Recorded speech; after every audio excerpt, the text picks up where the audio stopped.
What are you doing? Gonna shop at Yoke's. They have local stuff. This is not the right Yokes. But I already got a cart. Old one. No, come on, get in. Let's go. All right. All right. He just looks like such a dodo. Punch it, Chewy. Woo! Hi, I'm Adam Hegstead, a chef and restaurateur in the Inland Northwest. I'm all about the people because that's what hospitality is built on. Hi, I'm Chandler Baird with Spokane Eats. I'm a local foodie and lifestyle influencer in the Pacific Northwest. I'm all about highlighting our local eateries and businesses and the communities that support them. Crave TV is the telling of stories through the visiting of places and restaurants, meeting the people who make it happen, and talking to chefs, farmers, producers, and restaurateurs who make up this amazing industry. This is Crave TV.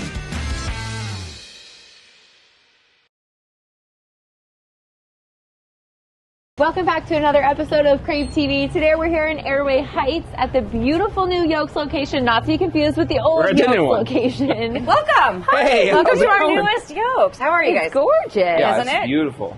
We did take a quick little lapse over at the old one. Oh, yeah. And we found this one.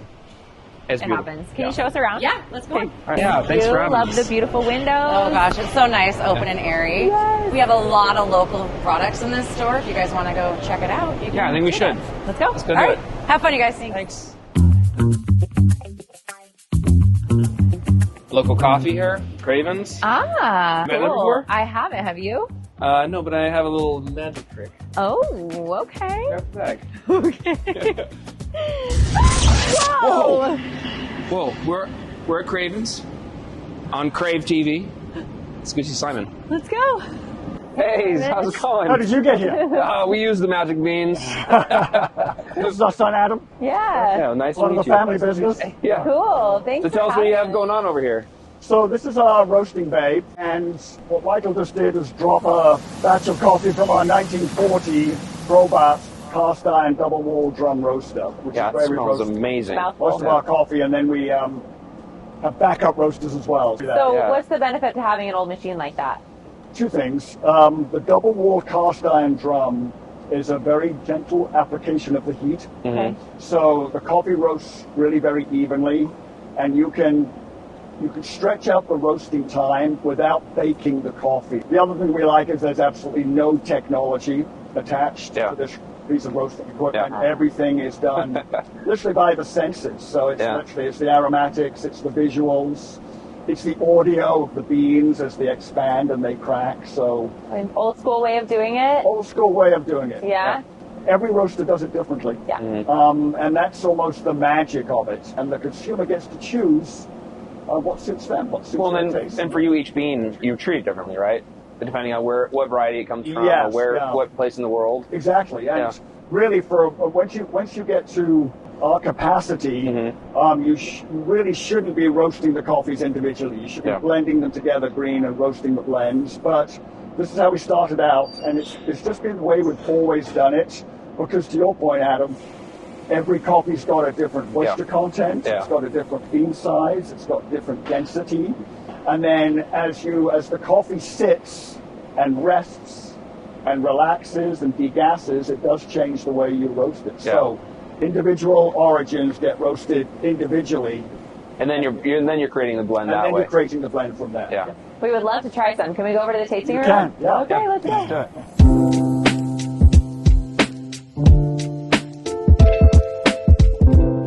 All right. Spot. So what we're doing here is, this is obviously our cupping room and our tasting room, and what we'll do is we'll have 3 different espressos at any one time. So we'll have one of our production roasts. So one of our espresso blends will be on the left. We'll do a single origin in the middle, and then the one on the right is usually crazy make-em-up blend. So it's something that we're experimenting. And so kind of the purpose of the blend is to build consistency, right, in the flavor profile. And then single origin, you're sort of looking to bring out some of the things from that coffee specifically, based on the roast and the region. So kind of tell us about that. So our interpretation of coffee roasting is that roasters aren't magicians. Roasters are stewards, and they are the stewards of the coffee. So all the hard work, having been to 100 plus coffee farms, the hard work is done on the farm. It's the farmer who nurtures that coffee. I mean, they're usually second or third generation coffee farmers, and they know how to get the best out of their coffee. So the plants they choose, the way they prune, the way they tend, the way they make sure there aren't any pests or insects, or they're weeding, they're not using herbicides, they're doing everything they can to maximize the flavor potential of that particular coffee. And so you get in green beans, correct? We do. Green beans. And so these are the ones you choose to make the blends or the single origin. Exactly. Okay. Yes. So, for example, this is Costa Rica Mariposa. Mariposa is a single farm in the Palmares Cooperative, where we've been buying coffee from them for 18 years. And then Tanzania, excuse me, is a coffee we actually are the FDA agent for. So I visited this farm in 2005, and they'd just taken it over. It was completely overgrown. They'd just taken it over, and they said, well, it's about 3 years away. And I said, okay, when you're ready, we want to taste the coffee, and see if we want to buy it. Yeah.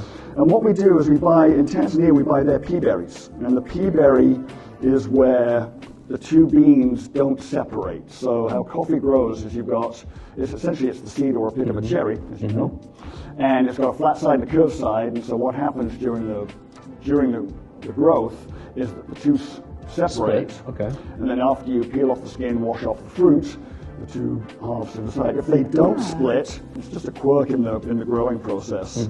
They'll stay together, and if they stay together, they're called the pea berry. Okay. Most pea berries get sequestered out and not used, but there's several countries who do handpick them out as a specialty. It has more of a citrusy intensity. Okay. So, and then periodically we'll bring in Tanzania double A's, which are their highest grade of regular coffee is the double A, and we'll blind cup the double A's side by side with the pea berries. And I know there's that, you know what you like and you like what you know, so you have to try and guard against that. But still, the pea berries come out with just that really citrusy sort of flavor, which is what we're looking for. Interesting. Cool. So Tanzania is the one we've been buying obviously since 2005, because we actually bought one of their other estates until this one was ready, and when this was ready, we started buying that. Well, thank you so much for having us. Let's jump into some coffee. Okay.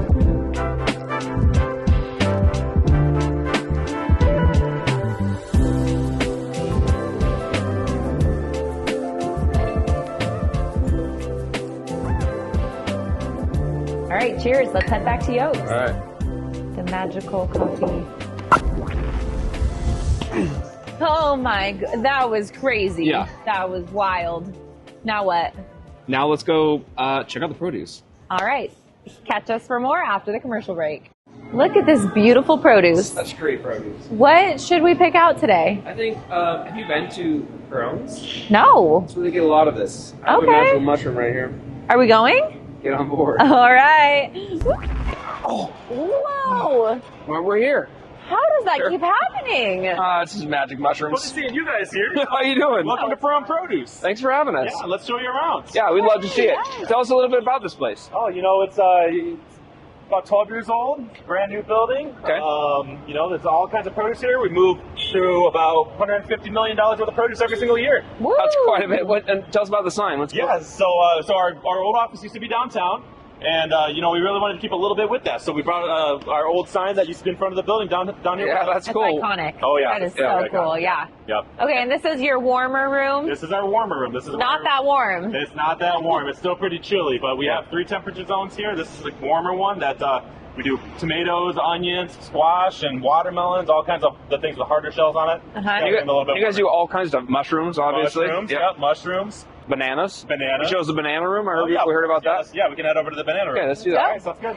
On the way, bananas, tell us about some of the local producers you get stuff from. Yeah, so local is a big part of our business, and we try to support local wherever we can. So really, we pull things out of Yakima, we pull things out of Flathead Lake in Montana, we pull things from Tenasket, Washington, up in the Wenatchee area, apples, cherries, pears, all kinds of veg.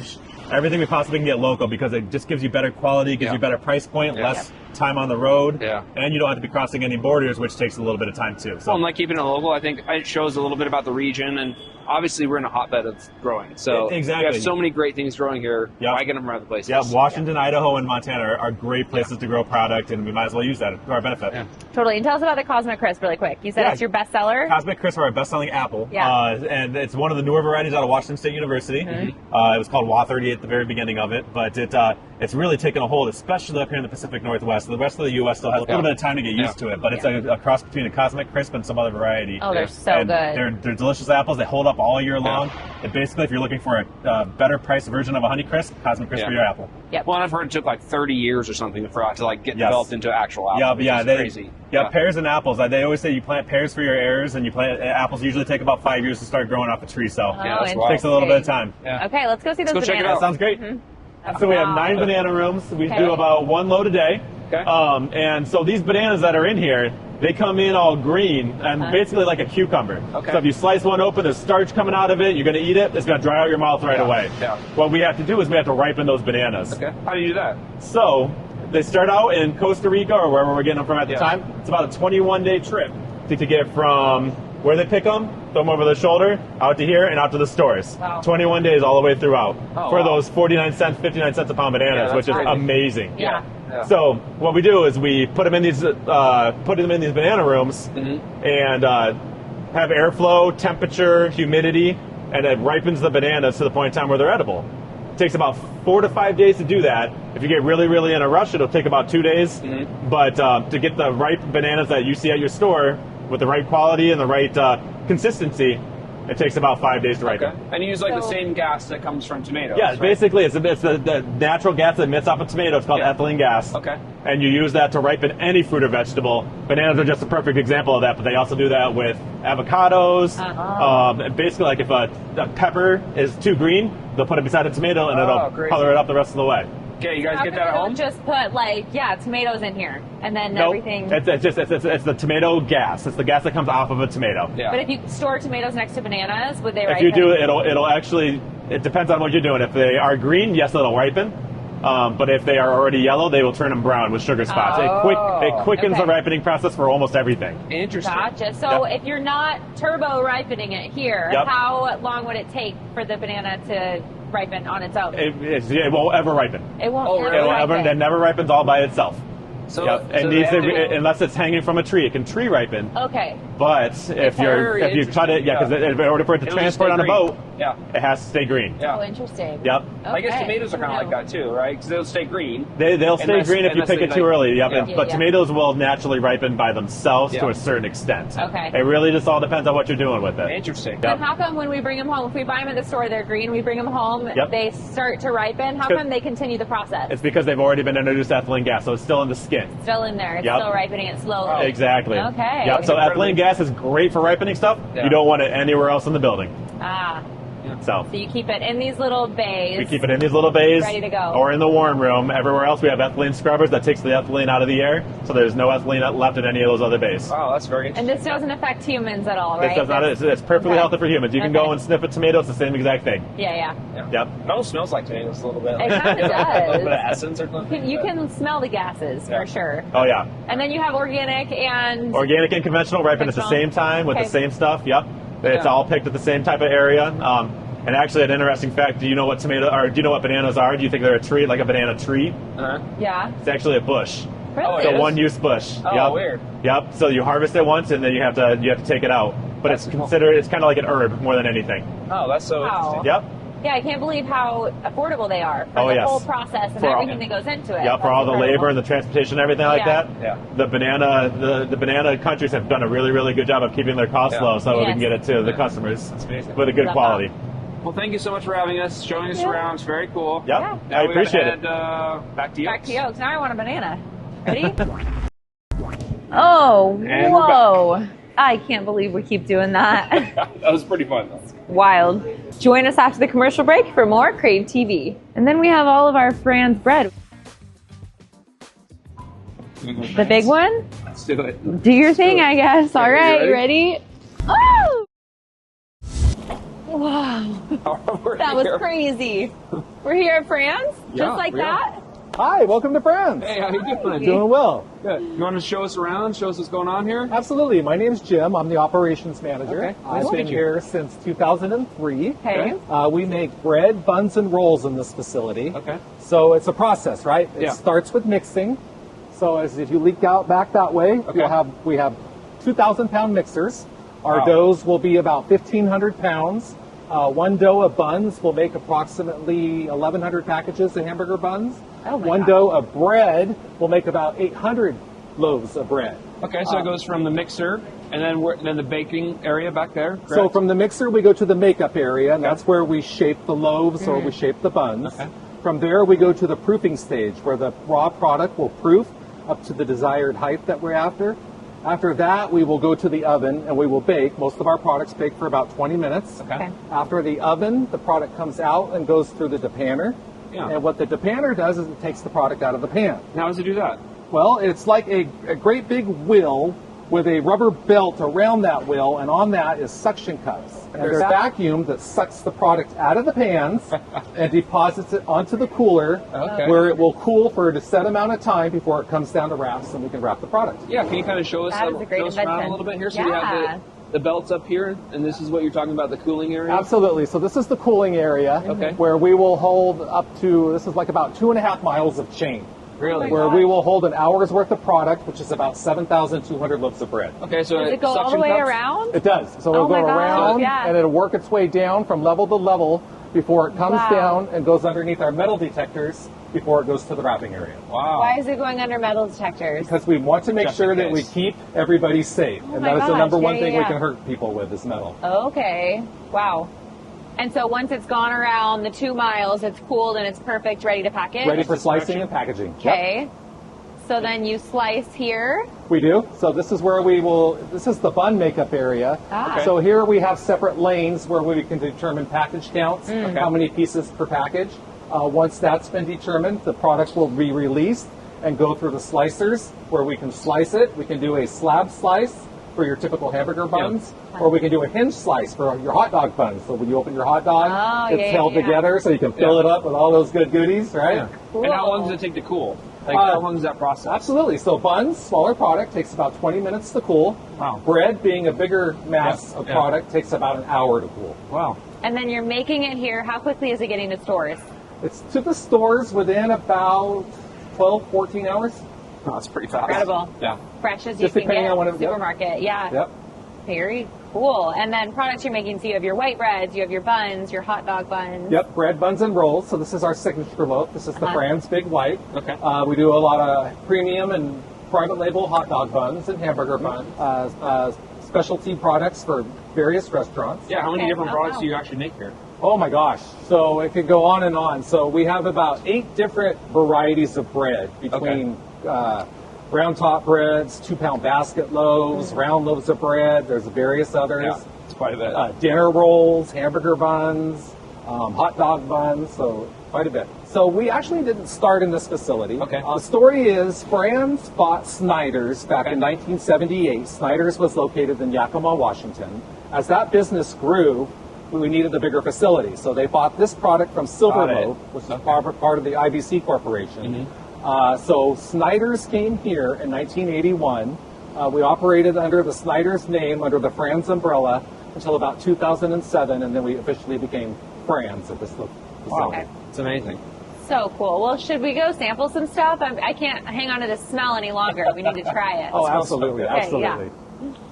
What do we have here? This looks beautiful. Yeah, this is our sample table. This is where we leave daily samples to make sure our quality is up to standards. Okay. We just gather products out in the market, we'll bring them back, make sure they're up to our standard and what we actually propose. So you're pulling these from stores that you're selling to. When we go together with our Oh, clients. interesting. Okay. That makes sense. And what's your favorite on the line right here? Mine personally, this is because I'm such a San Juan lover. I love our night grain. Oh yeah, that's great It's usually bread. what we use at home. Yeah. Our kids love that. Yeah. We call them Archie the Whale.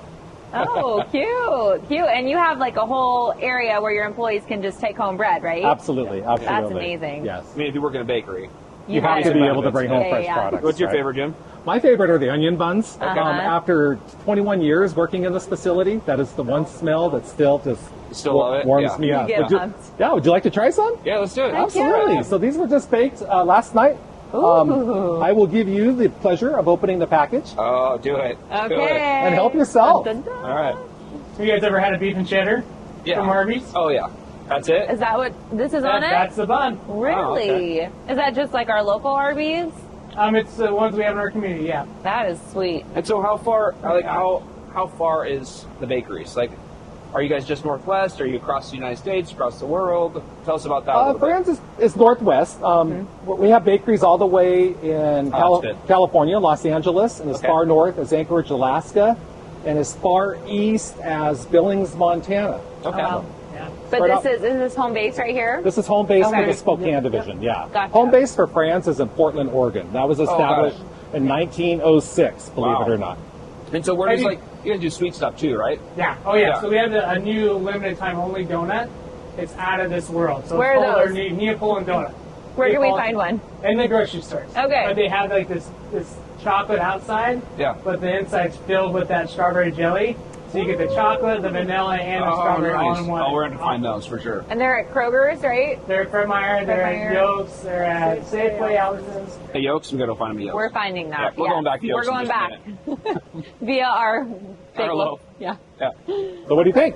It's so good. So good. Yeah. It's like a Yeah. little sweet, but like got that punch of the onion. Yeah. Yeah. It's really Delicious. I could eat this all day, and it's so soft. I mean, look at that. Look at that. And look at that I mean, resiliency. It come comes right back on. into It comes shape. right From a back. baker's perspective. Good. Yeah. Well, thank you so much for having us. Absolutely. We really appreciate it, and we we love your products. So we're going to thank go you. find those donuts. Okay. Go find 'em. Good Okay, luck. where's our bread? It's right here. Woo! Oh my gosh, that's exhausting. What a ride. Never gets old. Well, we're back at Yoke. Should we go get some sushi? Yeah, let's do it. Some lunch? Alrighty. Well, thank you so much for watching another episode of Crave TV. Join us next week for more.